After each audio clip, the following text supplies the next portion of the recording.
నమస్కారం, నా పేరు పద్మావతి. బీసీఎన్ న్యూస్ కి స్వాగతం.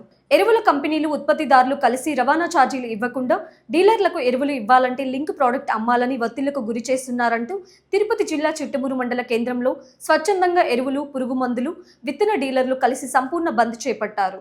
Andhra Pradesh agri input dealers association పిలుపు మేరకు మండల అధ్యక్షుడు చెన్నూరెడ్డి బాబురెడ్డి ఆధ్వర్యంలో ఎరువుల డీలర్ల సంపూర్ణ బంద్కు సహకరించారు.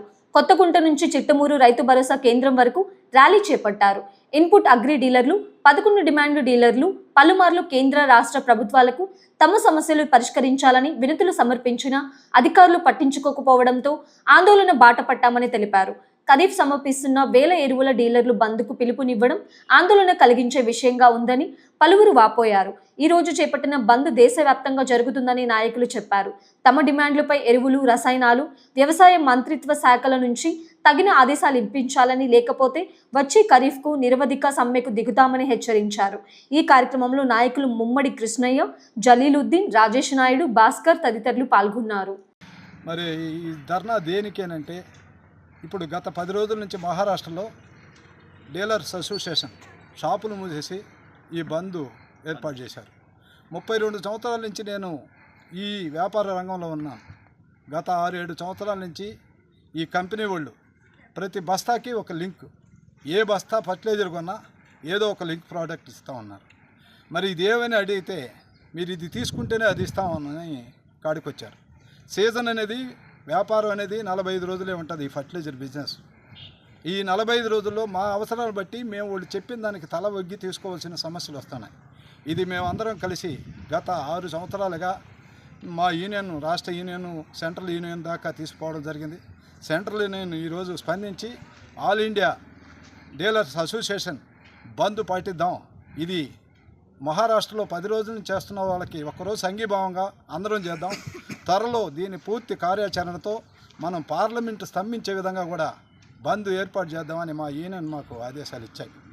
మరి ఇది చట్టసభల్లో కూడా గౌరవ శాసనసభ్యులు కానీ, గౌరవ పార్లమెంట్ సభ్యులు కానీ ఈ ప్రస్తావన తీసుకొచ్చి ఈ లింక్ ప్రోడక్ట్ కంపెనీ వాళ్ళ దగ్గర నుంచి ఆపే విధంగా వ్యాపారస్తులు సహకరించి, ఈ వ్యాపారస్తులకి సహకరించడంలో వ్యాపారస్తులకు వచ్చిన ఆదాయం కాదు, రైతు లాభపడతాడు. ఈ రాష్ట్రంలో రైతులు దాదాపు 70% రైతు అనుబంధ సంఘాలు ఉన్న ఈ రాష్ట్రాల్లో దీని గురించి ప్రస్తావించాల్సిన బాధ్యత వాళ్ళందరి మీద ఉందని కూడా వ్యాపార పరంగా తెలియజేసుకుంటూ, మరి మా డీలర్స్ అందరూ కూడా నాకు ఈ అవకాశం ఇచ్చినందుకు రాను కొన్ని కంపెనీలు పూర్తిగా ముగిచ్చేసాయి, కొన్ని కంపెనీలు పాక్షికంగా, అది కూడా 10% కొంతవరకే. 70 కిలోమీటర్లని నిబంధన పెడతాయి. 70 కిలోమీటర్లు అంటే ర్యాక్ ఆడదాకా వస్తుంది గూడూరు నుంచి మళ్ళీ బాడుగు అంటారు. ఈ నిబంధనలన్నీ పూర్తిగా తీసేసి ప్రతి కంపెనీ కూడా మాకు ఎఫ్ఐఎల్ ఇచ్చే ఏర్పాటు మీ ద్వారా కూడా పైన అందరికీ తెలిసే విధంగా ఏర్పాటు చేయాలని కోరుకుంటున్నాం. అదేవిధంగా కమిషన్ కూడా పర్సంటేజ్ ప్రకారం పెంచాలి తప్ప ఎప్పుడో ఒకప్పుడు నిర్ణయించిన దాని ప్రకారం పర్సంటేజ్ ఇవ్వడం కూడా కరెక్ట్ కాదు. దీన్ని కూడా పునరాలోచించి మాకు మా వ్యాపారాన్ని కూడా అభివృద్ధి చేసే విధంగా మాట్లాడాలని ఉన్నత అధికారులకి, మా సంఘాలకి, మా స్టేట్ యూనియన్ కానీ, మా సెంట్రల్ యూనియన్ కానీ మేము కోరుకుంటూ సెలవు తీసుకుంటాం. నెల్లూరు జిల్లా గూడూరు పట్టణంలోని పలు పెట్రోల్ బంకులను ఆర్డీఓ సత్యనారాయణ పరిశీలించారు. పెట్రోల్, డీజిల్ కొరకు వాహనాలు బారులు తీరడంపై ఆర్డీఓ సత్యనారాయణ మీడియాతో మాట్లాడారు. పెట్రోల్, డీజిల్ నిల్వలు తగినంత ఉన్నాయని, అయితే ప్రజలు పెట్రోల్ దొరకదేమో అని ఆందోళనలో ఒక్కసారిగా వస్తున్నారని తెలిపారు. డివిజన్ వ్యాప్తంగా 27 పెట్రోల్ బంకులు ఉన్నాయని, ప్రతిరోజు ఆయిల్ ట్యాంకర్లు వస్తున్నాయని, 2 వీలర్కు 3 లీటర్లు, 4 వీలర్కు 20 లీటర్లు, భారీ వాహనాలకు 50 లీటర్లు పెట్రోల్, డీజిల్ విక్రయించేలా చర్యలు తీసుకున్నామని వెల్లడించారు. ప్రతి పెట్రోల్ బంకు వద్ద వీఆర్ఓను ఉంచామని, రైతులు పొలాల్లో ట్రాక్టర్లకు, ఆక్వా రైతులకు కావలసిన డీజిల్, పెట్రోల్, పొలం వివరాలు తెలియజేసి తీసుకుపోవచ్చని పేర్కొన్నారు.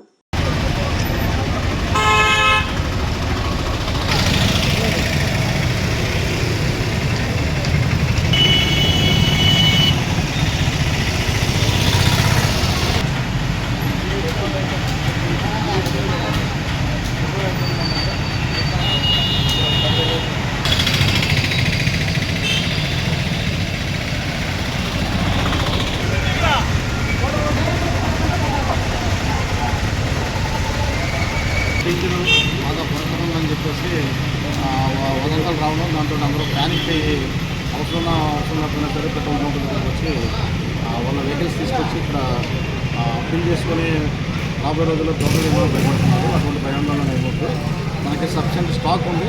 పెట్రోల్, డీజిల్ సఫిషియెంట్ స్టాక్ అన్ని బంకుల్లో ఉంది. మనకి గూడూరు డీజిల్ ఉన్న 27 పెట్రోల్ బంకుల్లో కూడా సఫిషియెంట్ స్టాక్ ఉంది కాబట్టి అందరూ కూడా ఏం ఆందోళన చెందవలసిన పని లేదు. అదేవిధంగా 2 వీలర్స్ అన్నింటి కూడా 3 లీటర్స్ వరకు పెట్రోల్ కొట్టడం జరుగుతుంది. అదేవిధంగా 4 వీలర్స్కి 20 లీటర్స్ వరకు కొడతారు. అదేవిధంగా హెవీ వెహికల్స్కి 50 లీటర్స్ వరకు కొడతారు. కాబట్టి అంతకుమించి ఎవరు కూడా కొట్టించుకోవడానికి ప్రయత్నం చేయొద్దు. మీరు అందరూ కూడా పెట్రోల్ బంక్ వాళ్ళతోటి ఇక్కడ VRO కూడా పోస్ట్ చేయడం జరిగింది. కాబట్టి వాళ్ళందరూ సహకరించి ఎటువంటి భయాందోళన చెందకుండా సహకరించాల్సిందిగా కోరుతున్నాం. శ్రీ ప్రసన్న వెంకటేశ్వర స్వామి దేవస్థానం ఆలయ కమిటీ సభ్యులు పేపల్ల అమరయ్య నాయుడు పావని తనయుడు పేపల్ల భరత్ కుమార్ చౌదరి జన్మదిన సందర్భంగా గూడూరు పట్టణంలోని ఓం శ్రీ సాయిరాం చారిటబుల్ వృద్ధాశ్రమంలో వృద్ధులకు భోజనాలు ఏర్పాటు చేశారు. ఈ కార్యక్రమానికి ముఖ్య అతిథిగా ఆర్య వైశ్య ప్రముఖులు, పెద్దలు, గూడూరు వ్యవసాయ market committee vice chairman Somisetty Chenchuramaiah హాజరయ్యారు.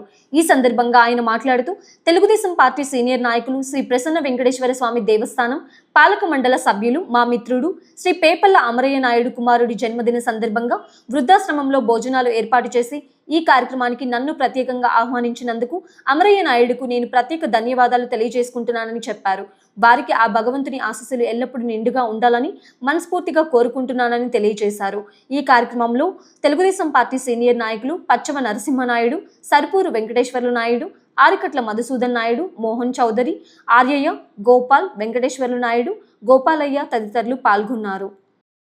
అమరయ్య నాయుడు కుమారుడి పుట్టినరోజు సందర్భంగా ఈ charitable trust Sairam charitable trust ద్వారా ఈ అన్నదాన కార్యక్రమం, ఈ పేదలకు అన్నదానం, ఒక్క పూటన్నా మంచి భోజనం పెట్టి ఇబ్బంది లేకుండా చేయాలనే కోరికతో అమరయ్య నాయుడు ఏర్పాటు చేసి దానికి నా శుభాభినందనలు. నమస్కారము. ఈరోజు మా కుమారుడు జన్మదినం సందర్భంగా మన గూడూరు పట్టణంలోని సాయిరాం వృద్ధాశ్రమం నందు వృద్ధులకు భోజనాలు ఏర్పాటు చేయడం జరిగింది. ఈ కార్యక్రమానికి విచ్చేసినటువంటి పెద్దలు మన మార్కెట్ కమిటీ వైస్ చైర్మన్ మన సోమిశెట్టి చెంచురామయ్య గారు మరియు మన తెలుగుదేశం పార్టీ సీనియర్ లీడరు మన పచ్చవ నరసింహనాయుడు గారు, ఇక్కడికి ఇచ్చేసినటువంటి సర్పూరి వెంకటేశ్వర నాయుడు, అట్లమూడి వెంకటేశ్వర నాయుడు, మన పసుపులేటి గోపాలయ్య గారు, ఆరికట్ల మధుసూదన్ నాయుడు గారు, మన కేఆర్ఎం, వేళ్ళ మోహన్ చౌదరి, దోర్నాథుల గోపాలు, ప్రతి ఒక్కరికి ఇక్కడికి ఇచ్చేసినటువంటి ప్రతి ఒక్కరికి పేరు పేరున ప్రత్యేక ధన్యవాదాలు తెలియజేసుకుంటున్నాను. ఎందుకంటే నేను ముందుగా ఎవరికి ఏం చెప్పలే పాపం, అప్పటికప్పుడే ఫోన్ చేసి ఇక్కడ కార్యక్రమం ఉంది రమ్మని చెప్తాము. వాళ్ళందరూ నా ఆహ్వానాన్ని మన్నించి ఇక్కడికి ఇచ్చేసినటువంటి ప్రతి ఒక్కరికి పేరు పేరున మరొకసారి ధన్యవాదాలు తెలియజేసుకుంటూ, ఇక్కడికి ఇచ్చేసినటువంటి పెద్దలందరూ మా కుమారుడి జన్మదినం సందర్భంగా మా కుమారుడికి ఆశీస్సులు అందించిన ప్రతి ఒక్కరికి ప్రత్యేక కృతజ్ఞతలు తెలియజేసుకుంటూ, నాకు ఈ అవకాశం ఇచ్చినటువంటి మా సాయిరాం చారిటీస్ వృద్ధాశ్రమం నిర్వాహకురాలు మా కళ్యాణి మేడం గారికి హృదయపూర్వక ధన్యవాదాలు తెలియజేసుకుంటూ సెలవు తీసుకుంటాను. Senior leader, Telugu Desam party leader, Venkateswara Swamy Devasthanam trust board member అయినటువంటి పిప్పల్ల అమరయ్య నాయుడు వారి కుమారుడు భరత్ నాయుడు గారికి ఈరోజు పుట్టినరోజు శుభ సందర్భంగా వారి తండ్రి గారి కోరిక మేరకు ఇక్కడ ఉండేటువంటి పేదలకి, వృద్ధులకి, వాళ్ళకి కనీసం మంచి భోజనం పెట్టి వాళ్ళని ఈరోజు ఉత్తేజపరిచే విధంగా, వాళ్ళకి హ్యాపీగా ఉండే విధంగా చేయాలని చెప్పి మనసులో కోరిక కలిగిన నాయుడు గారు ఇదే సాయి వృద్ధాశ్రమంలో ఎంతో కాలం నుంచి ఇక్కడ కష్టపడి నడుపుతున్నటువంటి మేడం గారికి ముఖ్యంగా ధన్యవాదాలు తెలుసుకోవాలా. ఎందువల్లంటే ఇది సామాన్య విషయం కాదు. ఇంట్లో 4 పిల్లలు ఉంటేనే 2 ముసలి వాళ్ళు ఉంటే చాలా కోడలు కొడుకు కష్టపడిపోతున్నారు. ఈరోజు ఆడపిల్లలు ఇవ్వమంటే అబ్బాయి వాళ్ళకి ఆడపిల్లలు ఇవ్వమంటే డస్ట్బిన్లు ఇంట్లో ఉన్నాయని అడిగే రోజుల్లో, అంటే డస్ట్బిన్లు అంటే అమ్మా నాన్నలు డస్ట్బిన్లు ఇంట్లో ఉన్నాయా అనే రోజుల్లో ఈ రోజుల్లో ఒక మహిళ గత 25 సంవత్సరాలుగా ఇక్కడ ఒక వృద్ధాశ్రమాన్ని నడవాలంటే ఆషామాషి విషయం కాదు. అందువల్లనే ఇక్కడ ఎవరైనా ఏదైనా సేవ చేయాలంటే ధైర్యంగా ఇక్కడ అయితేనే మనకి న్యాయం జరుగుద్ది అని చెప్పి ప్రతి ఒక్కరూ ఇక్కడ రావడము. చాలామంది మా లయన్స్ మిత్రులైతేమి, ఏ క్లబ్బు మిత్రులైనా, వాసవి క్లబ్ అయినా, రోటరీ క్లబ్ అయినా, మా తెలుగుదేశం పార్టీ లీడర్లు కూడా ఇక్కడే వారికి కావాల్సినటువంటి సదుపాయాలు చేస్తూ, వారు ఏదైనా అవసరమైనప్పుడు అడిగితే ఏ పార్టీ అనేది లేకుండా వారికి సహాయ సహకారాలు అందిస్తున్న మా మిత్రులందరూ కూడా ప్రగతి సేవా సంస్థ కావచ్చు, వాసవి క్లబ్ కావచ్చు, లయన్స్ క్లబ్ కావచ్చు,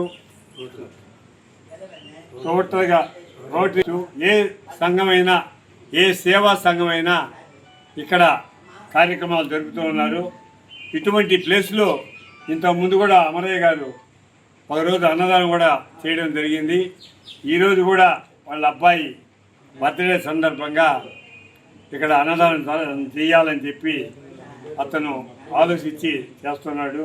వారికి ఏ సహాయాలు కావాలన్నా మా పార్టీ లీడర్లు అందరూ కూడా, తెలుగుదేశం పార్టీ లీడర్లు అందరూ కూడా అందించేదానికి ముందుంటామని చెప్పి మనస్ఫూర్తిగా మీరు కోరుకుంటూ, ఈరోజు మా పిప్పళ్ళ భరతనాయుడు గారు ఆయురారోగ్య అష్టాశ్వర్యాలు ఇవ్వాలని మనస్ఫూర్తిగా ఆ దేవదేవుని ప్రార్థిస్తూ, ఈ మంచి అవకాశంలో నేను కూడా పాల్గొనే అవకాశం కల్పించిన మా అమరయ్య నాయుడు, మా ఫ్రెండ్స్ అందరూ కూడా, ఇదంతా కూడా మా పార్టీ లీడర్లు, నరసింహులు అయితేమి, మధు గారు అయితేమి, వీళ్ళందరూ కూడా ఇక్కడ మంచి పార్టీ లీడర్లు.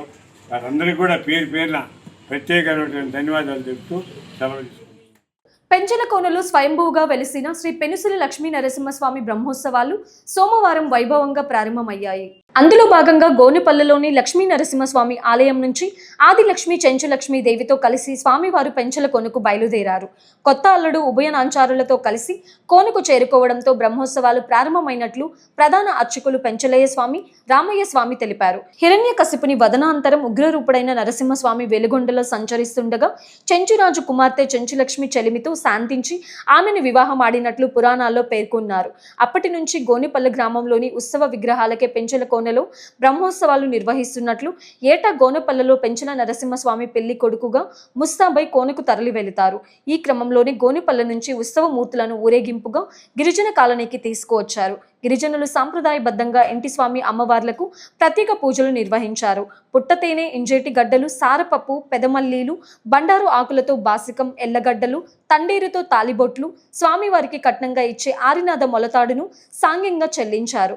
అనంతరం స్వామి అమ్మవార్లు పల్లకిలో ఊరేగుతూ పెంచలకోనకు చేరుకున్నారు. బ్రహ్మోత్సవాలకు బయలుదేరిన పెనుసుల లక్ష్మీ నరసింహస్వామి అమ్మవార్లు తొలి దర్శన భాగ్యం గొల్లబోయికి కల్పించారు.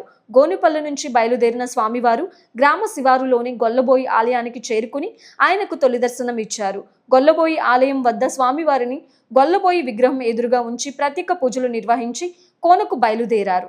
ఈ కార్యక్రమంలో ఆలయ డిప్యూటీ కమిషనర్ కోవూరు జనార్దన్ రెడ్డి, ఆలయ ఉత్సవ కమిటీ చైర్మన్ చెన్ను తిరుపాల్ రెడ్డి, పీర్ల సోమయ్య యాదవ్, హారత్ నాయుడు, చిర్ల వెంకటేశ్వర్లు తదితరులు పాల్గొన్నారు.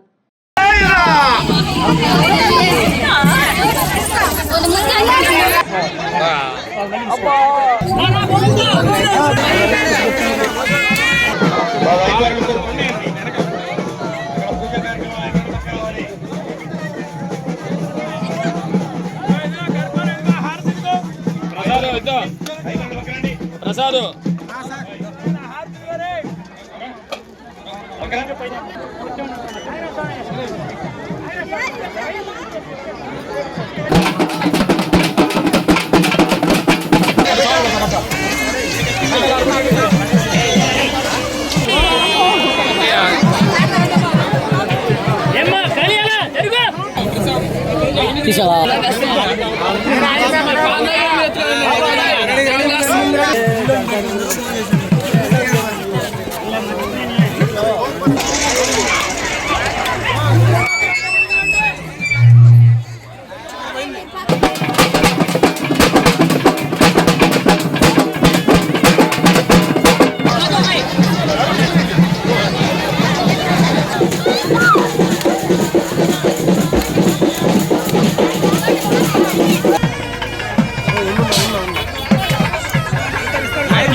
నెల్లూరు జిల్లా గూడూరు పట్టణంలోని ఎస్కేఆర్ ప్రభుత్వ డిగ్రీ కళాశాలలో ఇటీవల ఫీజులు చెల్లించాలని విద్యార్థులను ప్రిన్సిపల్ ఇబ్బంది పెట్టిన ఘటనలో భాగంగా ప్రిన్సిపల్ వైఖరి సక్రమంగా లేకపోవడంతో ప్రభుత్వం ప్రిన్సిపల్ను సస్పెండ్ చేసింది. ఈ క్రమంలో గూడూరు ఎమ్మెల్యే డాక్టర్ పాసం సునీల్ కుమార్ కళాశాల నిర్వహణపై అధ్యాపకులు విద్యార్థులతో సమీక్ష సమావేశం నిర్వహించారు.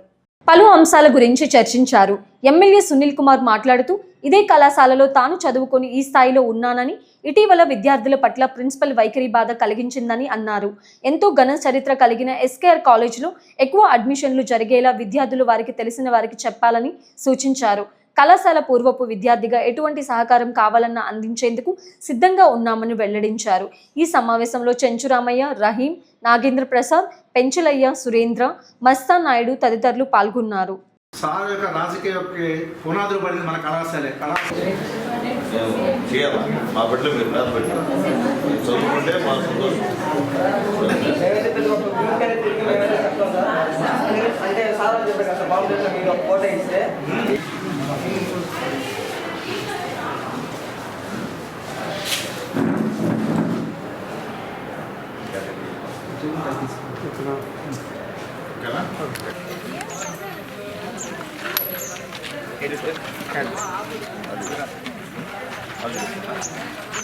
పిల్లలు నేరుగా వచ్చారు. నా దగ్గర నేరుగా వచ్చి సార్ మా పరిస్థితి సార్ అంతకుముందు పేపర్లో చూస్తూ ఉన్నాయి, అంటే ధర్నాలు చేయడం ఇవన్నీ చేసి చూసాం. అందరిని అడిగితే పాపం అందరూ వాళ్ళ బాధలు చెప్పారు. చెప్పిన తర్వాత సరే తప్పదు కాబట్టి ఆయనతో కూడా పిలిచి మాట్లాడారు, ఆఫీస్కి పిలిచి ప్రిన్సిపల్ మాట్లాడాం. అప్పుడే అర్థమైంది.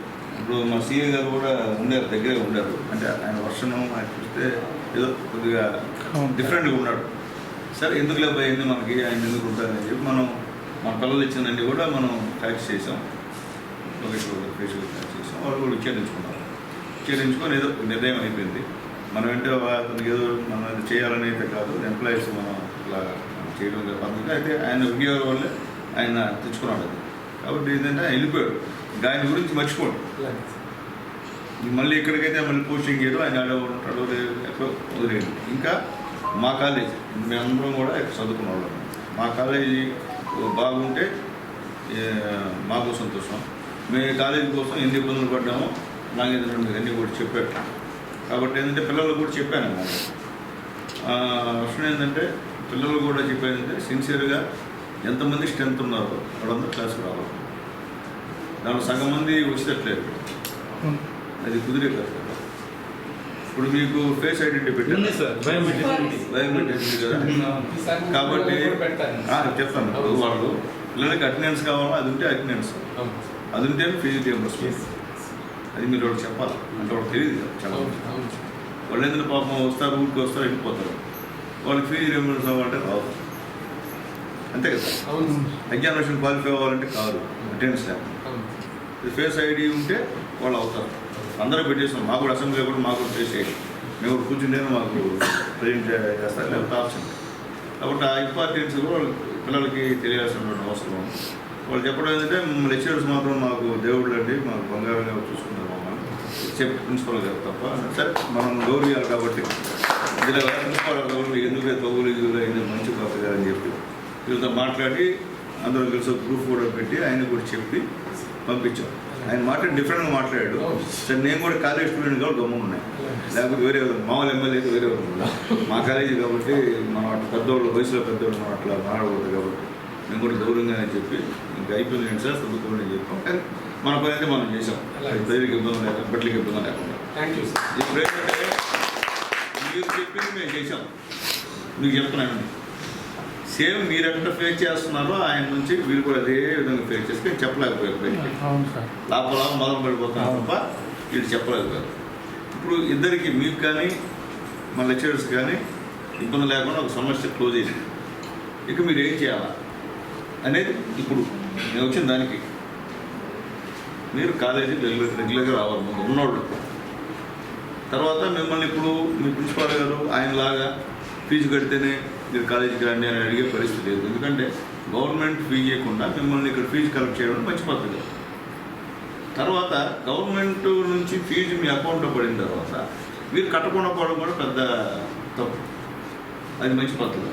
ఎందుకంటే మీకు గవర్నమెంట్ వేసింది ఫీజు, మీరు కట్టాలి. కాలేజీ కట్టకపోతే తినకూడదు. ఎగ్జామ్ ఫీజు అనేది మామూలు కట్టాలి, దాంట్లో డౌట్ లేదు. ఎందుకంటే ఇక్కడ మీరు అన్ని స్కూళ్ళ కన్నా కాలేజీల కన్నా అడ్వాంటేజ్ ఏంటంటే అందరూ క్వాలిఫైడ్ లెక్చరర్స్. ఇప్పుడే చెప్తున్నారు గ్రూప్ 1 గ్రూప్ 2 ఎగ్జామ్ పేపర్ కూడా మేమే చెప్తాం సార్. అంత అటువంటి నాలెడ్జ్ సంబంధించిన టీచర్స్ మీకు ఉన్నారు, లెక్చరర్స్ ఉన్నారు. ఇంకెవరికి అవకాశం లేదు, కేవలం డిగ్రీ కాలేజీ వాళ్ళకి అవకాశం. ఇప్పుడు మొత్తం అన్ని స్కూల్లో డిగ్రీ అడ్మిషన్స్ క్లోజ్ అయిపోయింది, అంటే ఆపేశారు, వాళ్ళు చేసుకోవడం. కాబట్టి ఇక్కడ మనం పెంచాలి స్ట్రెంత్. మనం మొత్తాలు కట్టుకో ఉండవచ్చు, మనం కట్టుకోబడలే. మీరు చదువుకుంటే మీరు అవ్వబడితే చిరు కట్టుకోబడలే. మీ ఊళ్ళో ఒకటి జమీందారైనా మీదే చీరు కట్టుకోవాలి. ఒక ఐఏఎస్ ఆఫీసర్ అయినా, ఐపీఎస్ ఆఫీసర్ అయినా, ఒక గ్రూప్ 1 ఆఫీసర్ అయినా, ఒక ఎంఆర్ఓ అయినా, ఒక ఎండిఓ అయినా, ఒక లెక్చరర్ అయినా మీ దగ్గర చీరు కట్టుకోవాలి. చూడండి, చీరు కట్టుకోకపోయినా ఇప్పుడు మాట్లాడాల్సిన పరిస్థితి గవర్నమెంట్ సారిన వాళ్ళు. మొన్నదాకా మనల్ని, మన తాతల్ని, మన ముత్తాతల్ని రేయనేవాళ్ళు ఇప్పుడు మీరు చదువుకుంటే పేరు పెట్టి పిలవాలి. పేరు పెట్టి పిలవకుండా వేరే పేరు పిలవలేదు, భయం. ఆ భయాన్ని క్రియేట్ చేయాలి. మీరు క్రియేట్ చేయాలి కదా, చదువు వస్తాం. చదువు లేకపోతే ఇంకా హీనంగా చెప్తారు. ఎందుకు అనిపించాలని చెప్తాను నేను అనిపించాలని మీకు చెప్తున్నా. అయితే చెప్పను, మీకు చెప్పేది నేను ప్రాక్టికల్గా చెప్తున్నా.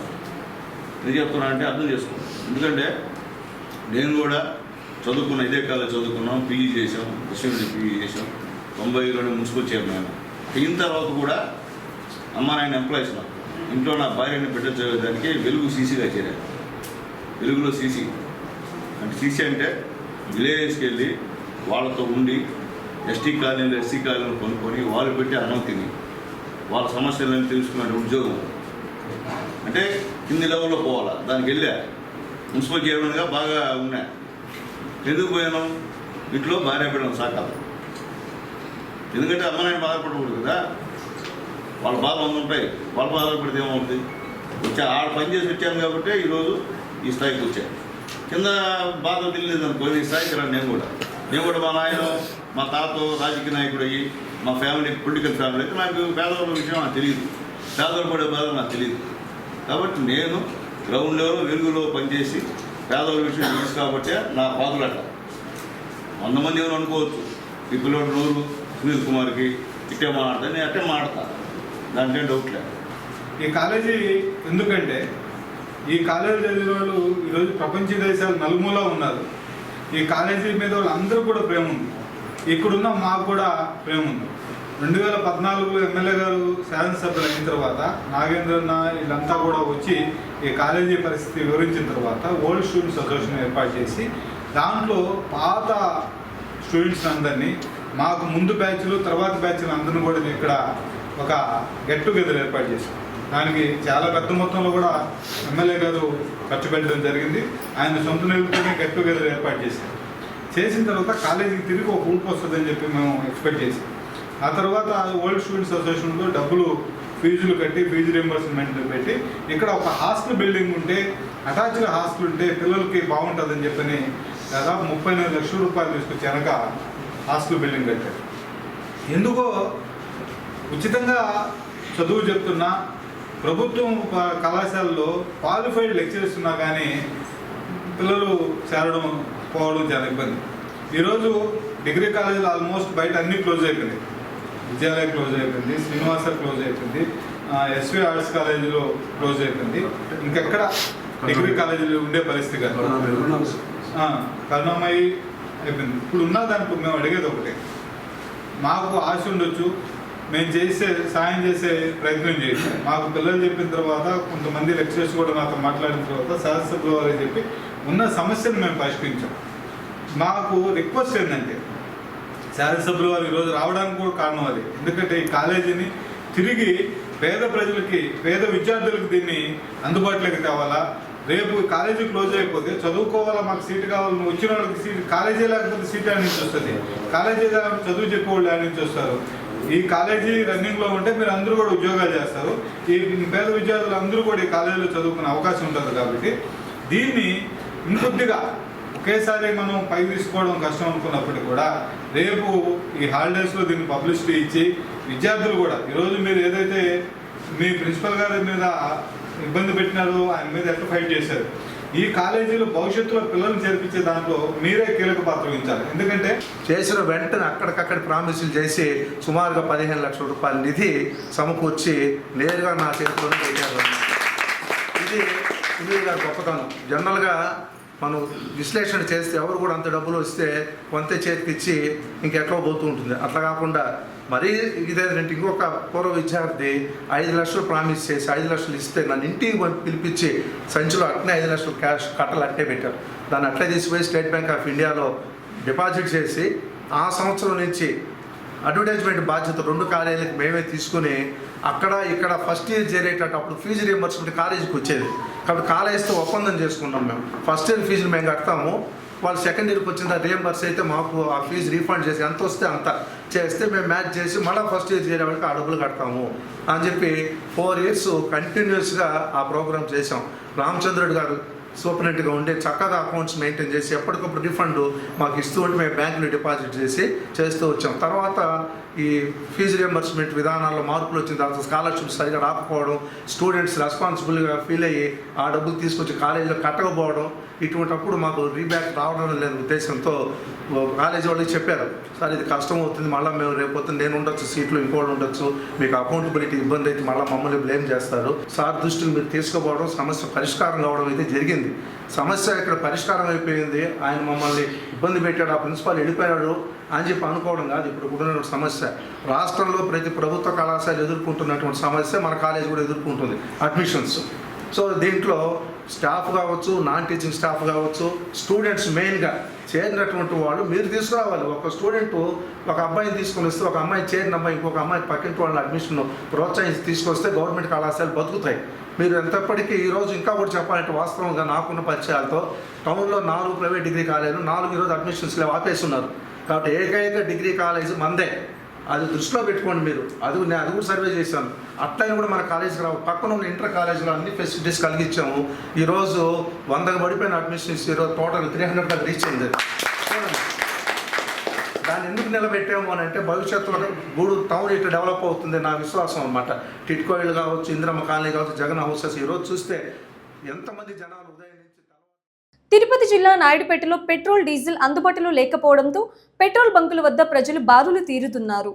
గత 3 రోజులుగా పెట్రోల్ బంకుల వద్ద ప్రజలు, రైతులు డీజిల్, పెట్రోల్ అందుబాటులో లేకపోవడంతో అనేక ఇబ్బందులకు గురవుతున్నారు.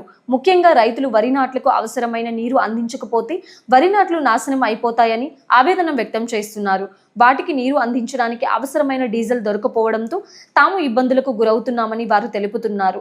ఈ పెట్రోల్, డీజిల్ అందుబాటులో లేని సమస్యతో అటు వాహనదారులు, ఇటు రైతులు నాయుడుపేట చుట్టుపక్కల ప్రాంతాలలో సెజ్లు ఉండడంతో ఫ్యాక్టరీలకు వెళ్లే ప్రజలు ఈ సమస్యలపై అసంతృప్తి వ్యక్తం చేస్తున్నారు.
ఈ వార్తలు ఇంతటితో సమాప్తం. తిరిగి ప్రసారమయ్యే బీసీ న్యూస్లో మళ్ళీ కలుసుకుందాం. అంతవరకు సెలవు. నమస్కారం.